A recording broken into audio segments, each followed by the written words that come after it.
I got a weird message on a dating app and sent it to my sister. Now she thinks I'm trying to break up her relationship. Hi Reddit, I'm 26F and I've been single for about a year now. My last relationship lasted 3 years and it ended badly. Like, I never want to see his face again. Badly. I've been taking time to heal and honestly haven't been in any rush to dive back into the dating pool. But recently, I started using dating apps. Not because I'm looking for anything serious, but I thought it might be fun to meet people and maybe have some casual dates. Nothing intense. Just testing the waters, you know? Now let me set the stage here. My younger sister, Ada, 23F, has been dating her boyfriend, Andy, 22 me, for 6 months. Ada spends most of her time at Andy's place, which leaves our family house pretty quiet. Andy's a good guy, and we get along really well. He's like the little brother I never had. We share a love for rock music, which Ada absolutely hates. So whenever she zones out during one of our conversations about classic albums or new bands, Andy and I just keep chatting. There's nothing romantic between us, just a shared hobby that Ada couldn't care less about. That said, Ada's always been dramatic, but things took a turn 3 days ago that I still can't wrap my head around. Like I mentioned, I'm on a few dating apps. It's mostly harmless, but occasionally I get messages from guys who are clearly not it. You know the type. Those dudes who have zero social skills but think saying something gross or weird will get your attention. Usually, when I get a laughably bad message, I screenshot it and send it to Ada. It's become this inside joke between us. Sometimes we laugh about it, and she'll roast the guy with me. Here's where things get sticky. About 2 months ago, Andy found out about this little tradition. Ada must have mentioned it to him, or maybe he overheard us joking about it. At first, I thought it was funny when he'd chime in with sarcastic replies to the messages. Occasionally, if Ada was asleep or busy, he'd take it upon himself to help me draft a response. Once or twice, he didn't even tell me it was him responding. He'd pretend to be Ada and send the most ridiculous replies just for laughs. I didn't mind. It was harmless. But a few days ago, I got this gem of a message. Let's have some fun if you know what I mean. You, me, and a rando. It was so absurd I immediately screenshotted it and sent it to Ada. About a minute later, I got a reply. 3 laughing, crying emoji.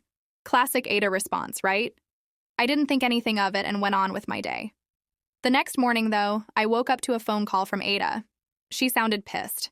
Why are you messaging my boyfriend things like that? She hissed, skipping any greeting. I blinked, still half asleep. What are you talking about? That message you sent. About the threesome. Now I was awake. I sat up, confused. Ada. That message was from some random dude on the app. I sent it to you. No, you sent it to Andy. What? I scrambled to open my phone and check the messages. Sure enough, the screenshot was in our chat, and it had been sent to her. Ada, I sent it to you. Look. Her tone didn't waver. You know Andy sometimes replies to your messages. Why would you send something like that, knowing he might see it? It's disgusting. I sat there in stunned silence. I didn't send it to Andy. And even if he saw it, it's obviously not meant for him. It's a joke. You know this. Why are you flipping out? Because it's weird, okay? It's weird that you're sending that kind of stuff at all, and it's even weirder if Andy thinks you're flirting with him. Flirting with him? Was she serious? The conversation didn't get any better from there. Ada kept doubling down, insisting that I had somehow crossed a line. She even dragged Andy into it, claiming he was uncomfortable with the message and had brought it up to her. I tried to explain, calmly at first, that this was ridiculous. I wasn't flirting with Andy. Why would I? He's like a little brother to me. Besides, the message wasn't to him. It was literally a screenshot of a gross text from some random guy on the app. But Ada wasn't having it. By the end of the call, she was accusing me of deliberately trying to sabotage her relationship. You've always been jealous of me, she said, her voice dripping with venom. I should have seen this coming. That stung. I've never been jealous of Ada. If anything, I've always been proud of her, but apparently she didn't see it that way. The worst part? Ada didn't stop there. By the next day, my mom was calling me, asking why Ada was saying I was interested in her boyfriend. Then an aunt texted me, asking if everything was okay between us. Ada had told them all that I was trying to steal Andy, painting herself as the victim of some twisted sibling rivalry. I was mortified. I confronted her again, begging her to stop spreading lies. But she wouldn't back down. "If you don't want people to think that, maybe don't act like it," she snapped. Act like what? What had I done other than send her a stupid screenshot? Here's the kicker. When I finally talked to Andy about it, he didn't seem upset at all. In fact, he thought the whole thing was hilarious. "It's just Ada being Ada," he said, shrugging. "She gets like this sometimes. Don't take it personally." "Don't take it personally?" I echoed. "She's telling people I'm trying to steal you." Andy just laughed. "No one's going to believe that." But they did believe it, at least some of them. And Ada's behavior wasn't stopping. I don't know what to do. Part of me wants to cut Ada out completely until she apologizes, but she's my sister. We've always had a rocky relationship, but this feels like a new low. I also feel betrayed by Andy. If he knows Ada is being ridiculous, why isn't he standing up for me? Why isn't he telling her to stop? And what about my family? Should I try to explain my side or just let them think whatever they want? I'm so tired, Reddit. I just wanted to have some fun on a dating app, and now my sister thinks I'm some kind of boyfriend-stealing villain. Has anyone else dealt with something like this? How do I fix it? Or do I just walk away? Update. 2 days after I wrote that original post, something happened that I didn't expect. Andy reached out to me. I was at home, sulking on the couch and ignoring my phone, when I got a text from him. "Andy. Hey, can we talk?" I stared at it for a while, debating whether to respond. On one hand, I felt like he owed me an explanation for why he hadn't defended me. On the other hand, I didn't know if I could handle hearing whatever he had to say. Curiosity won out. I texted back, "What's there to talk about?" Andy. "A lot. Can I come over? Just to talk, I promise." I hesitated, but I finally agreed. He showed up about 30 minutes later, looking nervous. This was a guy who was usually laid back, cracking jokes and exuding confidence. Seeing him fidget and avoid eye contact was unsettling. Me. "So, what's up?" Andy. "First, I'm sorry, I should have said something earlier, but I didn't know how to handle it." Me. "Handle what exactly?" He sat down and ran a hand through his hair, clearly trying to gather his thoughts. Andy. "Look, I know you didn't mean anything by that screenshot. I laughed when I saw it, and I told Ada she was overreacting. But she wouldn't let it go. She thinks—" He stopped himself, looking uncomfortable. Me. "She thinks what?" Andy. "She thinks you like me." I let out a bitter laugh. "Well, that's ridiculous. You know that, right?" Andy nodded quickly. "Of course. I've never thought of you like that. And I know you don't think of me that way either. But Ada's paranoid, I guess. I don't know where it's coming from." I could feel the anger bubbling up again. "So instead of shutting this down, you just let her trash me to our family?" Andy winced. I didn't know she was doing that until it got out of hand. By the time I found out, it was already messy. I thought maybe she'd calm down on her own, but clearly, that didn't happen.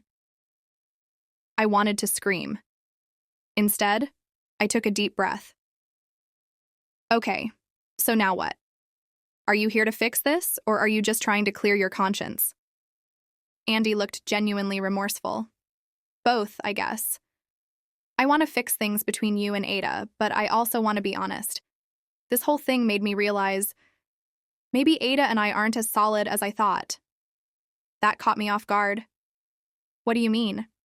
Andy sighed. "She's always been jealous, even with her friends. But this is the first time it's been directed at someone so close to her. It's made me question if we're even right for each other. I mean, if she doesn't trust me or you, her own sister, what does that say about our relationship?" I didn't know what to say to that. The next day, Andy broke up with Ada. I found out because she called me sobbing and accusing me of ruining her life. According to her, Andy told her he couldn't be with someone who didn't trust him, and she blamed me entirely. Ada. "You wanted this. You wanted to break us up so you could have him." Me. "Are you serious right now? I didn't want any of this. You're the one who made a big deal out of nothing." She hung up on me, and I haven't heard from her since. It's been a week since the breakup, and everything still feels raw. Ada isn't speaking to me, and our family is divided. My mom keeps telling me to apologize to Ada to keep the peace, but I don't feel like I've done anything wrong. My aunt, on the other hand, thinks Ada is being immature and needs to grow up. As for Andy, we've only talked once since the breakup. He apologized again for not stepping in sooner and said he's planning to move forward with his life. He seems to genuinely feel bad about how things turned out, but I'm not sure if we can go back to being friends. I'm left wondering if my relationship with my sister is permanently damaged.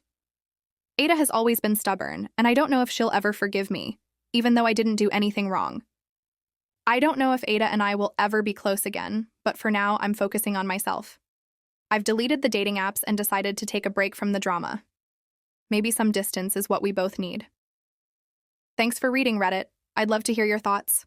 Do I keep trying to fix things with Ada, or do I let her come to me when she's ready? Update.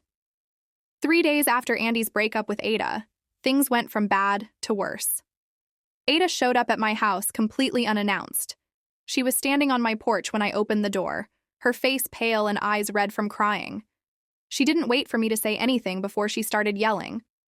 "You have no idea what you've done. You think you can just mess with my life and walk away from it? Do you even care about me at all?" I tried to stay calm, but my patience was wearing thin. Me. Ada. I didn't do anything. You've been making up stories in your head and it's ruining everything. I didn't want any of this. You wanted him. I know you did, Ada yelled. I shook my head, almost laughing in disbelief. Are you kidding me? Andy was never an option for me. He's your boyfriend, Ada, not mine. But you couldn't stand the idea of me just being your sister instead of some enemy, could you? Ada's voice shook. It's not just about Andy. It's about everything. You've always been better than me at everything, and now you're trying to take the one thing that matters to me. I froze. That hit harder than I expected. Me. I never wanted to compete with you. I never wanted to take anything from you. But this whole thing isn't about Andy. It's about your insecurities. You're so afraid of losing him that you're pushing me away for no reason. Ada's eyes welled up with tears. She looked defeated, but still angry. You have no idea what it's like, do you? To feel like everyone's always watching you, waiting for you to fail. I don't want to lose him, but I don't want to lose you either. I don't know what to do anymore. The sudden vulnerability in her voice hit me harder than I expected. I took a deep breath, trying to control my own emotions. I get it, Ada. I do. But I can't keep carrying your doubts for you. I've been here for you all these years, and I'm not going anywhere. But I need you to trust me, to trust that I'm not your enemy. I don't want to steal Andy from you. She stood there, still silent, as if weighing everything I said. Then she wiped her face and muttered, I don't know if I can forgive you, but I'll try. I nodded slowly, not sure if it was enough.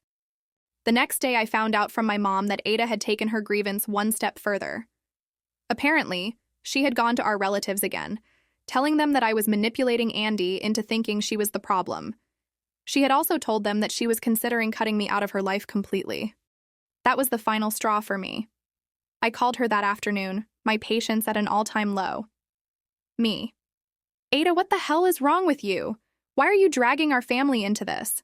This is between you and me. You don't understand. You never do. I've had enough. I can't be around someone who's constantly trying to make me feel inferior. Me. I'm not trying to make you feel inferior, but I can't keep trying to fix things when you're not willing to take responsibility for your own feelings. This is on you, Ada, not me. There was a long silence before she spoke again, her voice trembling. Ada, I just can't do this anymore. I could feel her slipping away, and part of me wanted to scream. But another part of me knew that this was probably the end of the road. That night, I sat on my couch, feeling a deep sense of loss. It wasn't just about Andy or the family drama. It was about the sister I thought I knew, the one who used to be my best friend. I spent the next few days thinking about what happened. In a strange way, it became clear to me that Ada and I were both victims of our own fears. She was terrified of losing me and Andy, and I was terrified of losing her because I couldn't control how she felt. I knew the path forward wouldn't be easy, but I also knew that I couldn't keep fighting for a relationship that Ada wasn't willing to fight for too. I decided to focus on healing myself. I deleted the dating apps for good, stopped checking my phone constantly for any sign of a message from Ada, and began spending more time with friends who didn't think I was trying to sabotage anyone's relationship. Update. It's been a few months since everything went down. Ada hasn't reached out, and I haven't tried to reach out to her either. It's still painful, but I've accepted that maybe we need this space. I still love her, but I've realized that love isn't enough to fix everything. Sometimes people just need time apart to grow. As for Andy, I haven't heard from him either, and I'm okay with that. I've learned to value the relationships that truly matter, the ones that are built on trust, respect, and mutual understanding. So, here I am. A little broken, a little wiser, but still standing. I don't know what the future holds with Ada, but I've stopped waiting for things to go back to how they were. Maybe we'll find our way back to each other eventually, or maybe we'll stay on our separate paths. But either way, I've come to terms with the fact that sometimes people grow apart, and that's okay. Thanks for reading, Reddit. Your support during this whole ordeal has meant more than I can express. I'm still figuring it out, but I'm getting there.